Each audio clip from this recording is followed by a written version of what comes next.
Totem poles, as remarkable symbols of cultural and artistic expression, evolved over centuries from simpler beginnings into the grand, intricate structures we know today. The arrival of Europeans in the 18th and 19th centuries significantly influenced the creation, cultural relevance, and preservation of these iconic works within indigenous communities. This era marked a shift in materials and techniques, as European traders introduced iron and steel tools that were swiftly embraced by indigenous carvers. These new tools allowed for more detailed and refined designs, leading to a stylistic transformation. Indigenous artists began integrating novel motifs, and even some European-inspired elements, into their totemic art, blending tradition with new influences. However, the same period that sparked artistic innovation also threatened the very existence of totem poles. The 19th century assimilation policies, particularly the Indian Act in Canada, severely undermined Indigenous traditions.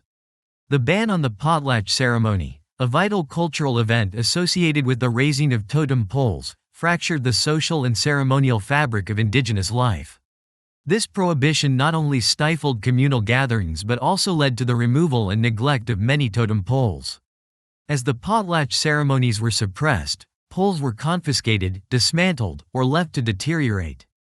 During this time, European collectors and museums, often exploiting the situation, acquired many totem poles through questionable means, further contributing to their displacement from their original cultural context. These sacred artifacts were forcibly removed from their ancestral lands and relocated to museums and parks around the world, stripping them of their cultural essence and disconnecting them from the communities that once cherished them. Once integral to indigenous societies, totem poles became objects of fascination for collectors, further alienating them from their original significance. However, the lifting of the potlatch ban in 1951 marked a pivotal moment for indigenous peoples, as it allowed them to begin reclaiming their cultural traditions, including the creation and raising of totem poles. Efforts to repatriate displaced poles have been underway ever since, aiding in the revitalization of cultural heritage and the restoration of indigenous identity. Totem poles faced further challenges during the influence of Christian missionaries, who viewed these structures as obstacles to the conversion of indigenous peoples. Many poles were removed or destroyed during this time, representing a deeper conflict between traditional spiritual beliefs and the push for Christian conversion. Non-indigenous individuals also began commissioning totem poles during this period, but these works were often culturally insensitive. These commissioned poles lacked the spiritual depth and meaning intrinsic to those created within indigenous communities, making them an early example of cultural appropriation. The struggle to preserve indigenous heritage is powerfully illustrated by the story of the Haisla First Nation. In 2017, they successfully replaced a monumental pole that had been at odds with their customs. This was a significant event, symbolizing the Haisla community's reclamation of their cultural identity after years of suppression. The replacement wasn't just about removing an old pole, it was about raising a new one, designed by the Haisla themselves. This act was not only a declaration of artistic revival but also a profound statement of resilience. We will decide how our culture is represented. A central function of totem poles lies in honoring and representing ancestral spirits. The carved figures often depict legendary ancestors, underscoring the vital connection between lineage and the spiritual realm. For example, the renowned raven and eagle totem pole in the Haida village of Old Masset, Canada, beautifully embodies the presence of ancestral beings, reflecting the community's deep reverence for their heritage and spiritual traditions. The raven, a central figure in Haida mythology, embodies creativity and transformation, while the eagle represents strength and prestige, both serving as symbols of esteemed ancestral spirits. Totem poles act as visual archives, chronicling the histories and identities of clans within indigenous communities. Each figure carved into these poles tells a distinct story or signifies a lineage.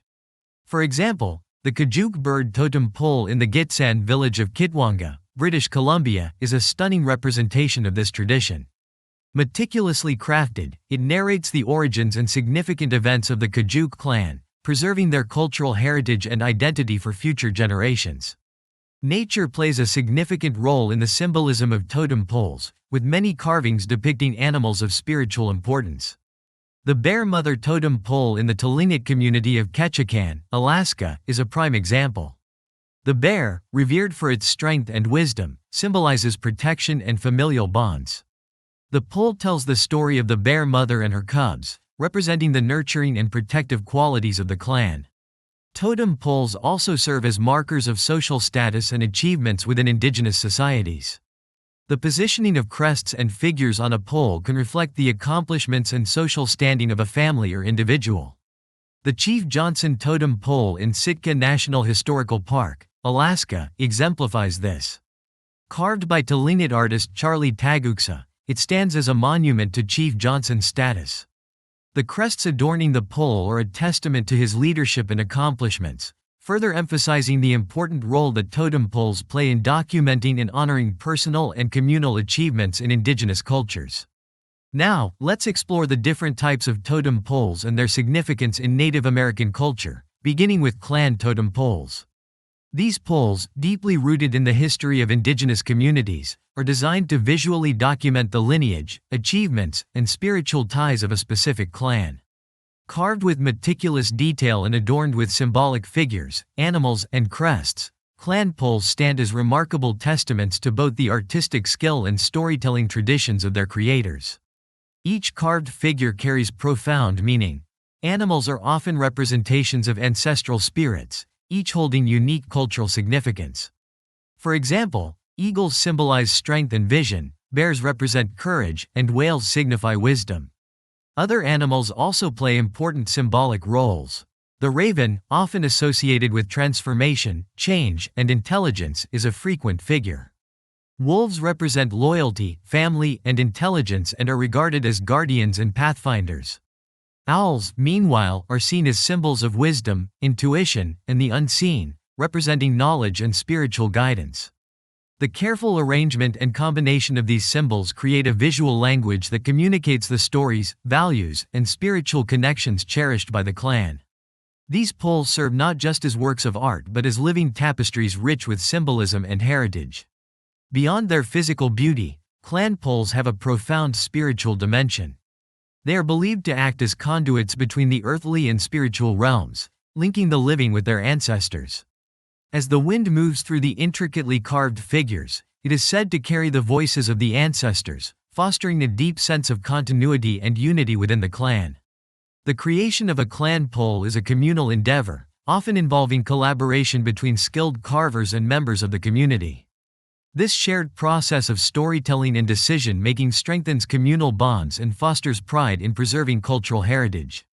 Once erected, the pole stands as a visual marker, proclaiming the presence and identity of the clan within the broader indigenous community. The second type of totem pole is the mortuary pole, also known as a memorial or grave pole. These poignant structures serve as markers for the resting places of the deceased, honoring their memory and maintaining the connection between the living and the spiritual world. In indigenous cultures, death is viewed not as an end but as a transition, and mortuary poles serve as vital conduits between the earthly and spiritual realms. These intricately carved poles become vessels that represent the lives, achievements, and spiritual journeys of those who have passed away, especially individuals of high status or importance within the community. The primary purpose of mortuary poles is to honor these significant figures, often placed in cemeteries or sacred burial grounds. They stand as enduring markers that transcend time, narrating the stories of lives well lived through their artistic and spiritual symbolism. A remarkable example of a mortuary pole is the Tanu pole, located in the Haida village of Masset. This beautiful work of art was crafted by Christian White, a master carver of Haida heritage. The Tanu pole stands as a powerful testament to the rich cultural practices of the Haida people, illustrating how mortuary poles function as both artistic expressions and spiritual conduits. These poles frequently incorporate crests, animals, and symbols that carry deep cultural meaning, reflecting the individual's clan, achievements, or spiritual affiliations. Through the skilled craftsmanship of the carvers, these symbols come alive, weaving a visual narrative that transcends words. Next are house frontal poles, which are highly elaborate. These poles are far from mere decorative elements. They symbolize prestige and social status within indigenous communities.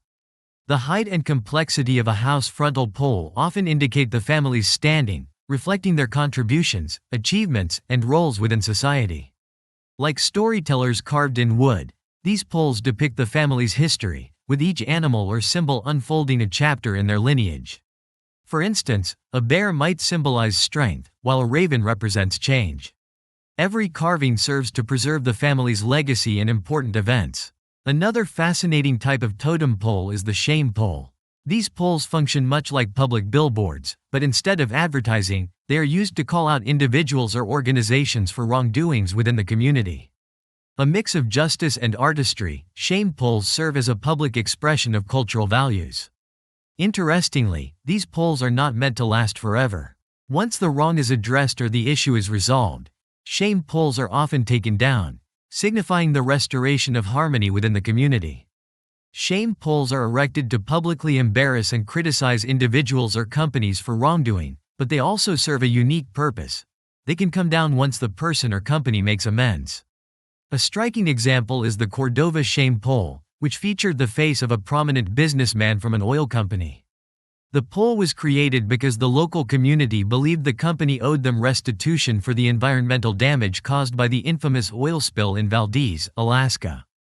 The pole became a powerful symbol, sending a message: you need to take responsibility for what you did. However, the story doesn't end there. The shame pole is not a permanent mark of disgrace. Once the oil company settles its debt or takes concrete steps to address the environmental damage, the shame pole is taken down, symbolizing redemption and the restoration of balance. It's not just about blame, it's about offering an opportunity for people or organizations to make things right. In a way, it acts like a cultural timeout, where accountability is demanded, but forgiveness is possible once justice has been served. Moving beyond the various types of totem poles, let's dive into the artistic techniques used to craft these magnificent structures. Totem pole carving is a sacred tradition passed down through generations, embodying both cultural heritage and spiritual practices. Each tribe has its own unique approach to carving, and while it's a craft traditionally practiced by men, women sometimes participate as well. Carvers usually begin learning their skills from a young age, and they hold an important place in the community as keepers of cultural stories. Different tribes employ distinct styles. Some tribes carve around the entire pole, while others leave the back flat. Using tools such as chisels, artisans meticulously shape and sculpt cedar logs into intricate figures, each element carrying a deep cultural or spiritual meaning. The carving process is not only technical but also deeply spiritual. Carvers approach their work with reverence, acknowledging the spirits within the wood and the stories waiting to be told. Through patient and skillful craftsmanship, totem pole carvers breathe life into the wood, transforming it into a vessel that embodies the essence of the community it represents. Cedar, especially western red cedar, is the wood of choice for most totem poles, thanks to its abundance in the Pacific Northwest and its favorable carving properties. Cedar's durability allows the poles to withstand the harsh environmental conditions of the region. Alongside the intricate carvings, symbolic colors and patterns are painted onto the poles, creating a visual language that speaks to the cultural identity of the community. Each color holds a special significance. Red often symbolizes life and vitality, while black represents the spiritual realm. Notable artists like Ellen Neal and Mungo Martin not only created stunning totem poles but also worked to raise awareness of the cultural importance of this art form, ensuring that these traditions continued to inspire future generations. In addition to their full-sized works, carvers like Ellen Neal and Mungo Martin began creating smaller totem pole models to sell and recreating historic totem poles for museums. This not only spread the beauty and meaning of their carvings but also helped preserve the cultural narratives they represented. Today, carvers from the Northwest Coast travel extensively, creating large totem poles for museums, businesses, and private collectors across the globe, further expanding the reach of this traditional art form and fostering a greater understanding of indigenous cultures far beyond their ancestral lands.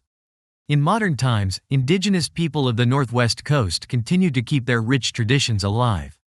New totem poles are crafted to honor loved ones who have passed away, to share family histories, and to celebrate significant milestones in the community. This blend of ancient traditions with contemporary expressions ensures that the art of totem pole carving remains vibrant, relevant, and meaningful. Through these carvings, the legacy of storytelling, spiritual connection, and cultural identity is continually passed from one generation to the next.